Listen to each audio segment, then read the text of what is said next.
की अबू आसिमच्या डोक्यावर काही परिणाम झालेला आहे. आता वय त्यांचा जास्त झालेला आहे आणि जे जे देवेंद्र फडणवीस साहेब बोलतात त्यांचे बोलके धनी कोण आहे तर देवेंद्र फडणवीस साहेब. मागच्या वेळी आपल्याला माहित आहे की आपल्या गोवंडी एरियामध्ये ड्रग्सचा कसा कारोबार चाललेला आहे. आपल्या गोवंडीच्या बाबतीत, आपल्या कॉन्स्टिट्युएन्सीच्या बाबतीत न बोलता असेंब्लीमध्ये एंटर झाले आणि कुणाला काढले तर औरंगजेब रहमतुल्लाह आणि एक नवीन विवाद तयार केलं. मग सगळे मुद्दे साईडला आणि काय चर्चा होती पूर्ण अधिवेशनामध्ये तर औरंगजेब याच्या बाबतीत.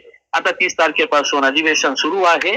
देवेंद्र फडणवीस साहेबांनी त्यांना पुन्हा बोलवले असेल की बाबा तुझी ईडीची फाईल आम्ही थांबवतो, तुझी जे प्रॉपर्टी आम्ही जप्त करणार होतो, तुझी काय काय प्रॉपर्टी तुम्ही तयार केलेली आहे त्याच्या बाबतीत मग तू आता अजून एक स्टेटमेंट दे की वारकरी समुदायामुळे रस्त्यांचा वारकऱ्यांचा एक इतिहास आहे, त्यांचा उत्सव आहे, त्यांचा सण आहे.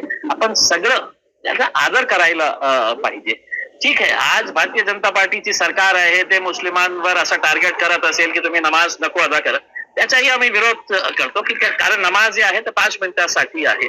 पण तुम्ही त्याची तुलना एका मोठ्या जे सण आहे त्यांचा आणि कोण करत हे वारकरी कशामुळे हे पंढरपूरला जातात, जे शेतकरी आहे पेरणी केल्यानंतर ते सगळे लोक एकत्र येऊन पूर्ण गावच्या गाव खाली होतात आणि ते पंढरपूरकडे जातात की पंढरपूरच्या देवी विठ्ठलासमोर प्रार्थना करण्यासाठी की आम्ही पेरणी करून आलेले आहे, चांगली पाऊस द्या याच्यासाठी हे करतात.